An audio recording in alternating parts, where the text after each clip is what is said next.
দুনিয়াতে কত দরদি দেখা যায়, মা বাবার চেয়ে দরদি আর কেউ নাই।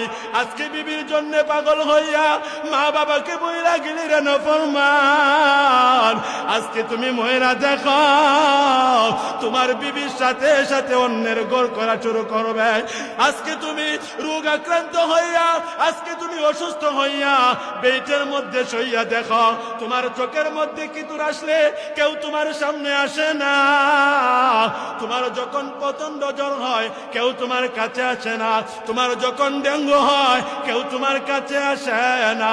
ওরে বান্দা, তোমার পুরা হইলে পুরা যখন পয়সা যা কেউ তোমার কাছে আসে না, বন্ধু বান্ধব আসে না, স্ত্রীও আসে না, কেউ আসে না। একটু খেয়াল কইরা দেখাও, এক রাস্তার মধ্যে পায়খানা প্রস্রাব কইরা থাকলে আমরা এই রাস্তা দিয়া যাই না, এই রাস্তা দিয়া হাঁটি না। ও ভাই, টয়লেটের গন্ধ নাকে লাগলে আমরা নাকে দইরা চলি। ও ভাই, চক্ষু বন্ধ কইরা চলি। আর যেই মা যেই বাবা তোমারে আমারে একটা বছর নয়, 2টা বছর নয়, একটা যুগ তোমার আমার পায়খানা প্রস্রাব পরিষ্কার করছে, মার নাকে গন্ধ লাগলেও গন্ধ নেয় নাই, মার নাকে গন্ধ লাগলেও গন্ধ নেয় নাই। মা তোমার পায়খানা পরিষ্কার করছে, মা তোমার প্রস্রাব পরিষ্কার করছে। ও আমার বাবা ভাই, এই শীতের মধ্যে মা বাবার দেখাশোনা করো না। একটা কম্বল, একটা বিছানা, একটা লেপ, একটা তুষুক, একটা খাট বানিয়ে দিতে পারো না। তারা কষ্ট করে, কিন্তু কত রাত মা তোমার প্রস্রাব করা বিছানায় ঘুমাইছে। মা কত রাত আমার প্রস্রাব করা না বিছানায় ঘুমাইছে। মা আমারে কুলে নিয়ে খাইতে বসছে, আমি পায়খানা করে দিছি, মা দুঃখ নেয় নাই। ও আমার বাবা ভাই, সেই মারে কেমনে কষ্ট দাও, তোমার দিলে কি বাধা দেয় না? তুমি যেমন তোমার সন্তানকে আদর করো, সন্তানের কোনো কিছু হইলে তোমার কষ্ট লাগে, তেমন ভাবে তোমার আমার মা তোমারে আমারে লালন পালন করতে যাইয়া কষ্ট করছে। কথা কোন ঠিক কিনা? আরো জোরে বলেন ঠিক কিনা? এই জন্যে বাবারে বাইরে আমার শেষ 2-1টা কথা বলে যায়। ওরে না ফরমান, পৃথিবীতে সব পালাই, বিমারে পালায় ওনারে ন ফরমান, বাবারে পালায় ওনারে ন ফরমান। দেখবেন অনেক সময় সুলতান যখন বিদেশের বাড়িতে থাকে, অসুবিধায় পয়রা গেলে মা বাড়িতে বাড়িতে ঘুরে আর বলে আমার ছেলে বিদেশের জমিনে অসুবিধায়।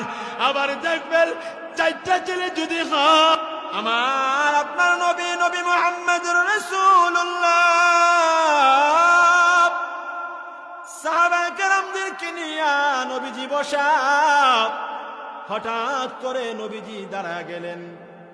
আমার আপনার নবী হইল মুস্তাজাবুদ দাওয়া, নবীজির দোয়া আল্লাহ ফিরা দেয় না। এবং আমার নবীর এত সম্মান, এত ইজ্জত, এই দুনিয়া ও আখিরাতে আমার আল্লাহর পরে আমার নবীর স্থান। কথা কোন ঠিক কিনা? এই পৃথিবীতে আমার আল্লাহর পরে আমার আপনার নবীর জায়গা। সেই নবী কারো সম্মানে দাঁড়ান না, সেই নবী কারো ইজ্জতের জন্য দাঁড়ান না। দেখবেন অনেক সময় আমাদের এলাকাতে কোনো মুরব্বী আসলে আমাদের বাচ্চা ছেলেরা, আমরা ছোটরা দাঁড়ায় যাই মুরব্বীর সম্মানে। ঠিক কি ঠিক না? আমার আল্লাহ মা বাবাকে কত সম্মান দিল রে ভাই। কেন তুমি মা বাবার খেদমত করবা, তাদের দেখাশোনা করবা? জানো আমার নবী কারো সম্মানে দাঁড়ান না। আমার নবীকে আমার আল্লাহ এত ইজ্জত আর সম্মান দিলেন। আমার নবী সাহাবাদেরকে নিয়ে যখন বসে রইলেন, হঠাৎ করে নবীজি দাঁড়া গেল। সাহাবারা তাকা দেখে আমার আপনার নবী দাঁড়ায় গেছে। ব্যাপারটা কি? নবী দাঁড়ায় গেল। ও ভাই দাঁড়াইয়া আমার আপনার নবী সামনে দিয়া দৌড়তে শুরু করছেন। সুবহানাল্লাহ, জোরে কোন। আমার আপনার নবী দৌড়ায়, সামনের দিকে দৌড়ায়। আমার নবীর পিছন পিছন সাহাবারাও দৌড়ায়। আমার নবী কিছুক্ষণ দৌড়াইনার পরে আমার নবীকে সাহাবারা জিজ্ঞাসা করে, ইয়া রাসূলুল্লাহ, আপনি কেন দৌড় মারলেন?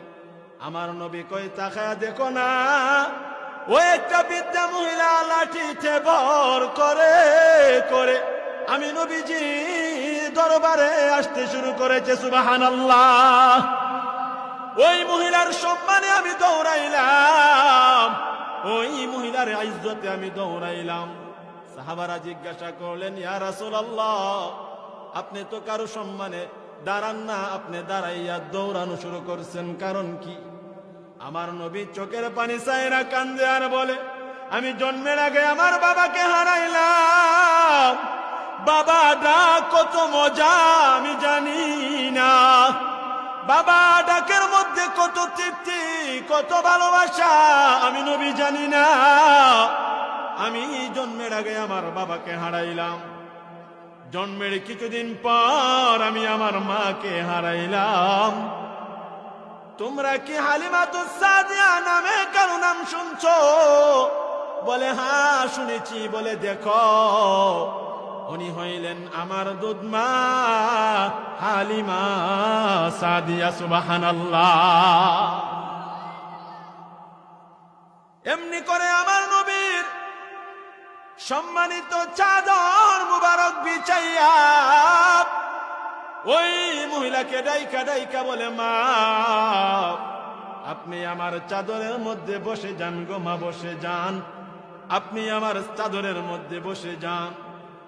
এমনি করে হালিমা সাদিয়া যখন জুতা খইলা চাদরের মধ্যে বসতে শুরু করবে, এমন সময় আমার আপনার নবী বলে, না গো মা, না, আমার এই চাদরের মধ্যে জুতা খুলে উঠা লাগবে না, আপনার জুতার ধুলি বালি দিয়া আমি নবীর চাদর মুবারককে আপনি ধন্য করিয়া দেন। সুবহানাল্লাহ। দুধ মার জন্য যদি আমার আপনার নবী এমন করতে পারে, নিজের জন্ম দাঁড়িয়ে মা বাবার জন্য কেমন করা দরকার? ও ভাই, আবু হুরায়রার মা আবু হুরায়রাকে নবীজির দরবারে আসার জন্য দেন না। মা বাবার কত ইজ্জত, কত সম্মান। আবু হুরায়রার আম্মা ছিলেন বেঈমান, মুসলমান ছিলেন না, বেঈমান ছিলেন। আবু হুরায়রা নবীজির দরবারে যাবে, আবু হুরায়রাকে তার মা যাওয়ার জন্য দেয় না। আবু হুরায়রা নবীর দরবারে আয়েশা বলে, ইয়া রাসূলুল্লাহ, আমার মা আপনার দরবারে আসার জন্য আমাকে দেয় না। আমার নবী বলে, আবু হুরায়রা, তোমার মা হইতে পারে বেঈমান, তারপরেও মার সাথে খারাপ আচরণ করা যাবে না। কন্যা সুবহানাল্লাহ। বেঈমান, এরপরেও খারাপ আচরণ করা যাবে না, কারণ সে তোমার মা। এমনি করে আবু হুরায়রা যখন আমার নবীর কাছে কথাটা এমন ভাবে বললেন, আমার মা আমাকে আপনার দরবারে আসার জন্য দেয় না। আমার নবী বলে, সাবধান, মার সাথে তুমি খারাপ আচরণ করবা না, তুমি তোমার মার জন্য দোয়া করো, আমার কাছে দোয়া চাও। এমনি আবু হুরায়রা বলেন, নবী গো, আমার মার জন্য একটু দোয়া করে দেন না। কন্যা সুবহানাল্লাহ। এমনি করে আমার আপনার নবী আবু হুরায়রার মার জন্য দোয়া করতে শুরু করলেন। আবু হুরায়রাও দোয়াতে শরীক হলেন। হঠাৎ করে আবু হুরায়রা মুনাজাত চাইরা বাড়ির দিকে দৌড়ায়, বাড়ির দিকে দৌড়তে শুরু করলেন। সাহাবারা জিজ্ঞাসা করে, রে আবু হুরায়রা, তুমি নবীজির সম্মানিত দোয়া চাইরা তুমি রাস্তা দিয়া দৌড়াও, ব্যাপার কি?